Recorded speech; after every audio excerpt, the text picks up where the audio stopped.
Hello student, कैसे हैं आप। आशा करते हैं कि आप अच्छे होंगे।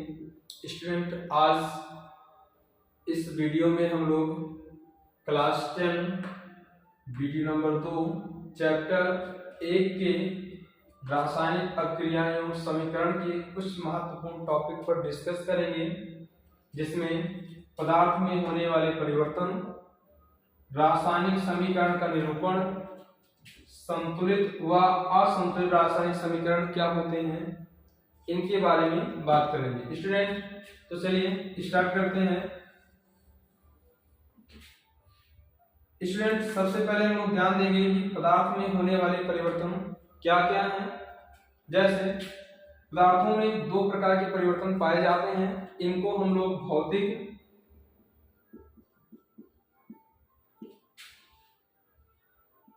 और दूसरे को रासायनिक परिवर्तन के नाम से जानते हैं।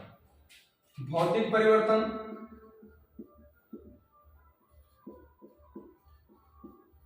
रासायनिक परिवर्तन। भौतिक परिवर्तन को फिजिकल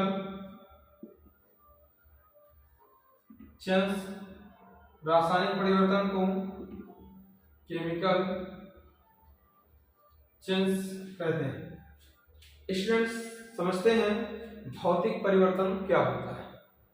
तो वह परिवर्तन जिनमें पदार्थों की भौतिक अवस्था, आकार, भौतिक गुण परिवर्तित होते हैं, किंतु रासायनिक संगठन में कोई परिवर्तन नहीं होता। ऐसे परिवर्तन में पदार्थों को उसकी मूल अवस्था में लाया जा सकता है, अर्थात नए पदार्थ का निर्माण भी नहीं होता है। तो स्टूडेंट, हम लोग ध्यान रखेंगे कि वह परिवर्तन जिनमें पदार्थों के भौतिक अवस्था, आकार, भौतिक गुण परिवर्तित होते हैं। भौतिक अवस्थाएं परिवर्तित होती हैं, आकार, गुण, लेकिन रासायनिक संगठन में कोई परिवर्तन नहीं होता। ऐसे परिवर्तन में नए पदार्थों का निर्माण नहीं होता और पदार्थों को उसकी मूल अवस्था में लाया जा सकता है। स्टूडेंट, ध्यान रखें, मूल अवस्था जैसे जल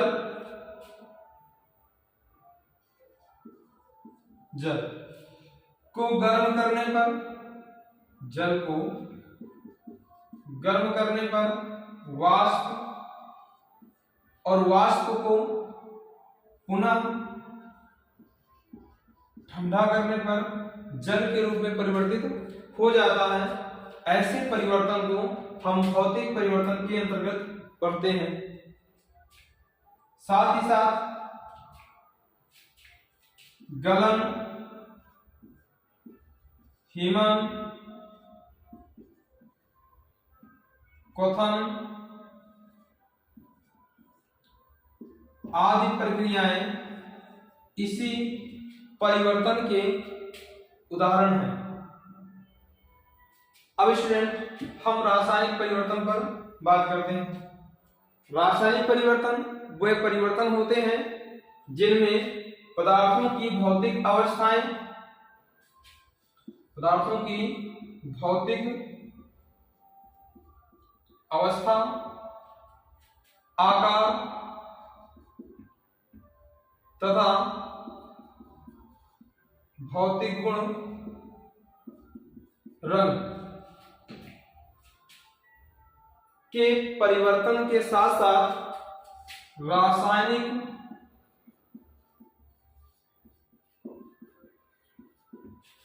संगठन भी परिवर्तित होते हैं और इन्हें पुनः इनकी मूल अवस्था में नहीं लाया जा सकता। अर्थात ऐसे परिवर्तन में नए पदार्थों का निर्माण होता है। तो स्टूडेंट, याद रखेंगे, वह परिवर्तन जिनमें पदार्थों की भौतिक अवस्थाएं, आकार, भौतिक गुण, रंग के परिवर्तन के साथ साथ रासायनिक संगठन भी परिवर्तित होता है। ऐसे परिवर्तन रासायनिक परिवर्तन कहलाते हैं। भौतिक अवस्थाएं, जैसे पदार्थों की 3 अवस्थाएं सभी लोगों को ज्ञात होगा, ठोस, द्रव, गैस। ठोस, द्रव व गैस, इनमें भी परिवर्तन होगा। सपोज कीजिए अगर जल को गर्म किया जाए तो वो गैस में वाष्प मतलब क्या होगा, गैस में परिवर्तित हो जाएगा। और अगर गैस को ठंडा किया जाए, जल को और ठंडा कर दिया जाए तो किसमें, बर्फ में आ जाता है। तो ये तो इसकी ठोस अवस्था हो जाएगी, ये इसका द्रव अवस्था है और ये क्या है, गैस अवस्था।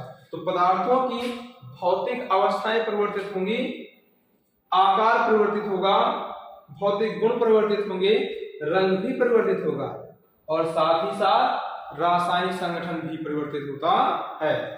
ऐसे परिवर्तन में नए पदार्थों का निर्माण होता है और पदार्थ को उसकी मूल अवस्था में नहीं लाया जा सकता। ऐसे परिवर्तन को हम लोग रासायनिक परिवर्तन कहते हैं। और इसमें, जिसे हम भौतिक परिवर्तन कहते हैं, इसमें पदार्थों की भौतिक अवस्था, आकार, भौतिक गुण, रासायनिक भौतिक गुण परिवर्तित होते हैं, किंतु रासायनिक संगठन में कोई परिवर्तन नहीं होता है।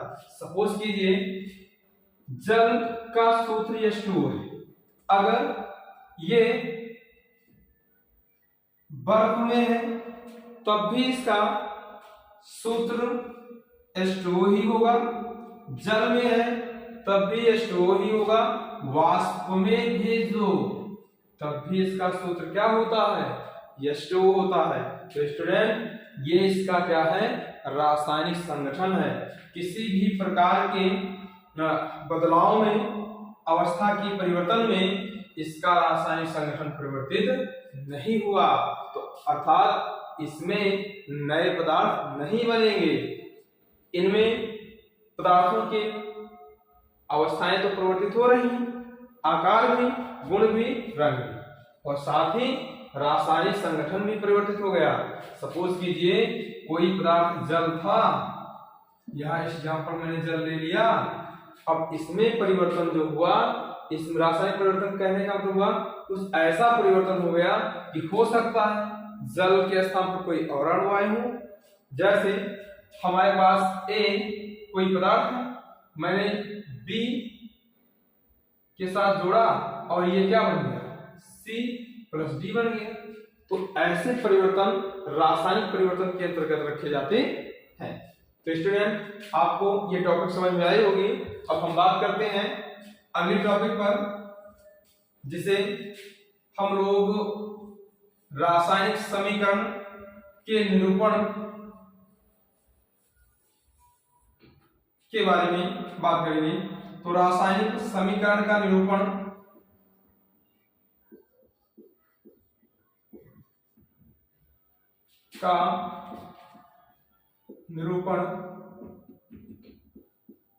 किस प्रकार से किया जाएगा। स्टूडेंट, रासायनिक समीकरण को व्यक्त करने के लिए आपको बताया गया था कि रासायनिक समीकरण को व्यक्त करने के लिए मुझे चिन्हों की आवश्यकता होगी और हमें संकेतों की आवश्यकता होती है या सूत्रों की। तो इन्हीं के द्वारा रासायनिक समीकरण का निरूपण किया जाता है। स्टूडेंट, कुछ विशेष चिन्हों के बारे में हम लोग समझेंगे। जैसे यदि पदार्थ की किसी अवस्था को रासायनिक समीकरण में व्यक्त करना है तो उसके लिए, यदि पदार्थ ठोस अवस्था में हो तो उसके लिए S स्मॉल लेटर में, द्रव है तो G, गैस में है, द्रव है तो L, गैस में है तो G लिखते हैं। यदि कोई पदार्थ रासायनिक अभिक्रिया में विलयन की अवस्था में, जलीय विलयन की अवस्था में है तो उसके लिए A, Q का प्रयोग किया जाता है। और साथ में अभिकारकों में उपस्थित पदार्थों को जोड़ने के लिए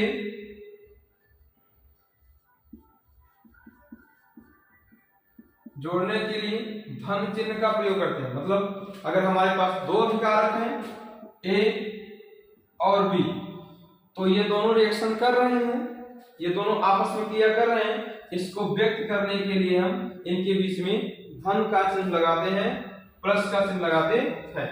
साथ हम अभिकारक और उत्पाद के मध्य तीर का चिन्ह लगाते हैं। इसके द्वारा व्यक्त करते हैं कि बाईं ओर अभिकारक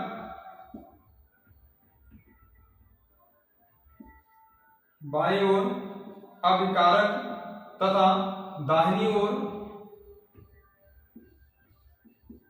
उत्पाद है। स्टूडेंट, यदि अभिक्रिया एक दिशा में हो तब उसके लिए भी तीर का चिन्ह एक ही दिशा में होगा, और यदि अभिक्रिया दोनों दिशा में होने वाली है तो उसके चिन्ह इस प्रकार से लगाए जाते हैं, और ऐसे चिन्हों को उत्कर्णीय चिन्ह कहते हैं। अभिक्रिया दो प्रकार की, जो एक दिशा में होती है उसे उत्कर्णीय,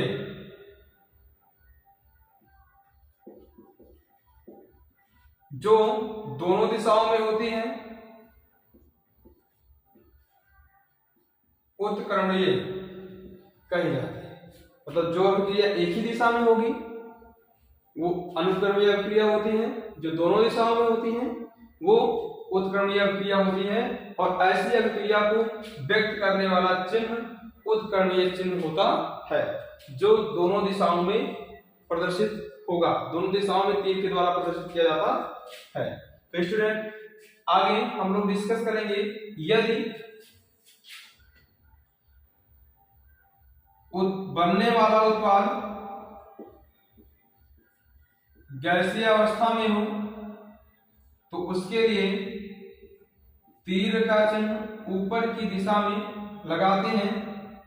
वह अवक्षेप है तो अवक्षेप के लिए तीर का चिन्ह नीचे की दिशा में लगाते हैं। यदि अभिक्रिया में ताप दिया जा रहा है तो उसके लिए तीर के चिन्ह के ऊपर या नीचे डेल्टा लगाते हैं।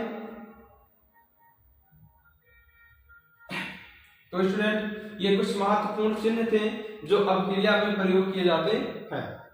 तो स्टूडेंट, आगे बढ़ते हैं। हम लोग की रासायनिक समीकरण का निरूपण दो प्रकार से करते हैं, एक शब्दों द्वारा और एक सूत्रों या संकेतों द्वारा रासायनिक समीकरण का निरूपण। तो स्टूडेंट, सबसे पहले हम ध्यान देंगे शब्दों द्वारा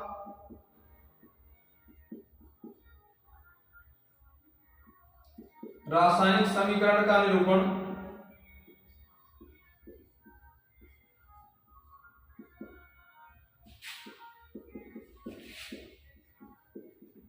स्टूडेंट, शब्दों द्वारा रासायनिक समीकरण का निरूपण जब हम लोग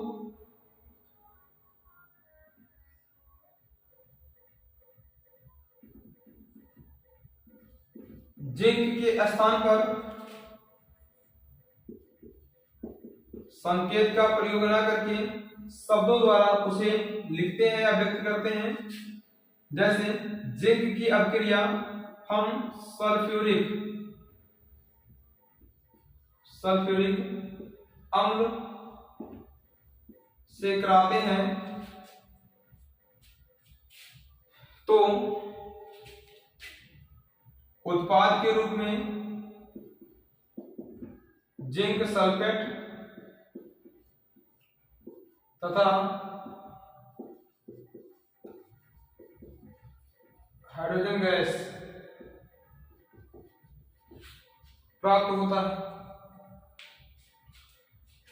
तो जिंक यहां ठोस अवस्था में, ये सल्फ्यूरिक अम्ल जो है विलयन की अवस्था में, जिंक सल्फेट विलयन की अवस्था में, और हाइड्रोजन गैस की अवस्था में। पाया जाता है। इस प्रकार से यदि समीकरण को व्यक्त किया जाए तो हम इसे शब्दों द्वारा रासायनिक समीकरण का निरूपण कहते हैं। वही स्टूडेंट यदि दूसरे निरूपण को समझें जिसे हम लोग सूत्रों या संकेतों द्वारा रासायनिक समीकरण का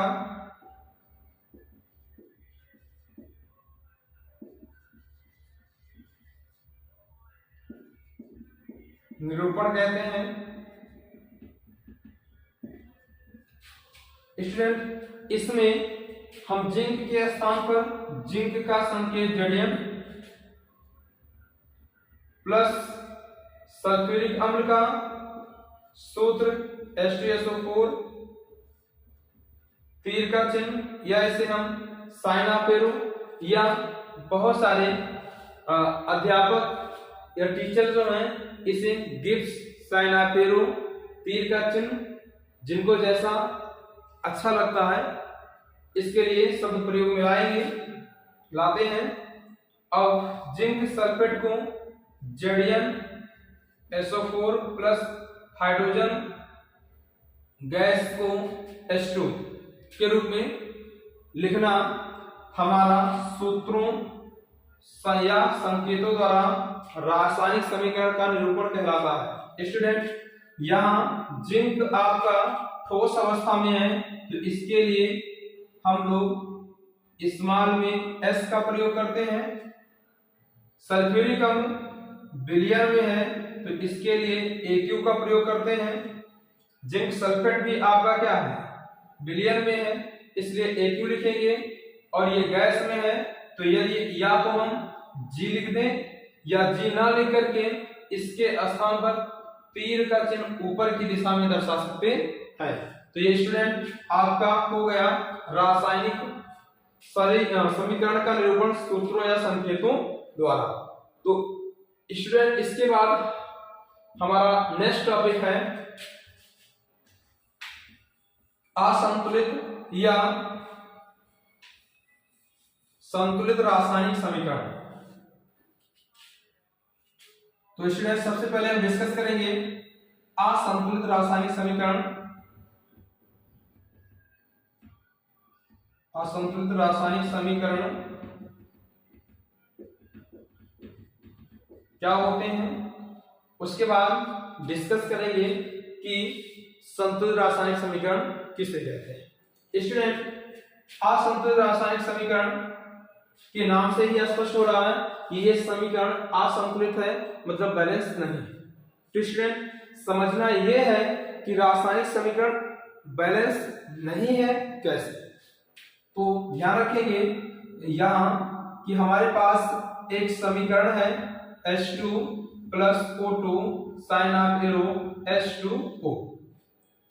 तो स्टूडेंट यहाँ H2O2 ये दोनों अभिकारक हैं और ये उत्पाद इस रासायनिक समीकरण में H2 प्लस O2 अभिकारक के रूप में और H2O उत्पाद के रूप में। तो स्टूडेंट रासायनिक समीकरण के असंतुलित होना या संतुलित होने को हम उनके अभिकारकों में और उत्पादों में जो भी तत्व के परमाणु हैं उनकी संख्या को देखते हैं। यदि दोनों पक्षों में संख्याएं प्रत्येक परमाणु की समान होगी तो वो संतुलित हो जाएंगे। यदि दोनों पक्षों में संख्याएं असमान आती हैं तो ये असंतुलित हो जाएंगे। तो स्टूडेंट यहाँ हाइड्रोजन की परमाणुओं की संख्या 2, ऑक्सीजन के परमाणुओं की संख्या 2, किंतु उत्पाद में अगर चेक करें तो हाइड्रोजन की संख्या तो 2 है लेकिन ऑक्सीजन की संख्या 1 है। इसका मतलब ये हुआ कि ये समीकरण जो है इनमें प्रत्येक तत्वों के परमाणु समान नहीं है तो ये हमारा असंतुलित रासायनिक समीकरण कहलाएगा। तो स्टूडेंट इसे हम निम्न प्रकार से परिभाषित कर सकते हैं। वह रासायनिक समीकरण जिनमें अभिकारकों में तथा उत्पादों में उपस्थित प्रत्येक तत्वों के परमाणुओं की संख्या समान नहीं होती है, उन्हें असंतुलित रासायनिक समीकरण कहते हैं। तो स्टूडेंट, जैसे दूसरा समीकरण हम लोग देखें H2 + I2 sign of arrow SI। Student, ये भी समीकरण अगर चेक किया जाए तो H2 H में परमाणु, H के परमाणु जो होंगे, हाइड्रोजन के परमाणु 2 हैं और आयोडीन के 2 परमाणु हैं, लेकिन उत्पाद में हाइड्रोजन के 1 परमाणु और आयोडीन के भी 1 परमाणु है। इसका मतलब ये हुआ ये भी समीकरण क्या है, असंतुलित रासायनिक समीकरण। तो स्टूडेंट, सबसे पहले हम परिभाषा देखते हैं असंतुलित रासायनिक समीकरण को कैसे डिफाइन किया जाएगा, इसकी डिफिनेशन क्या होगी। तो वह रासायनिक समीकरण, वह रासायनिक समीकरण जिनमें अभिकारकों तथा उत्पादों में प्रत्येक तत्वों की के परमाणुओं की संख्या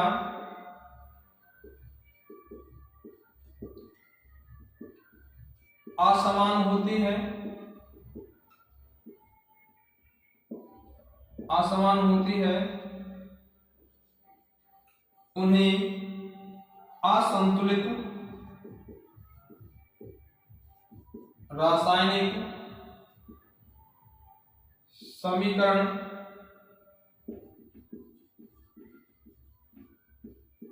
कहते हैं।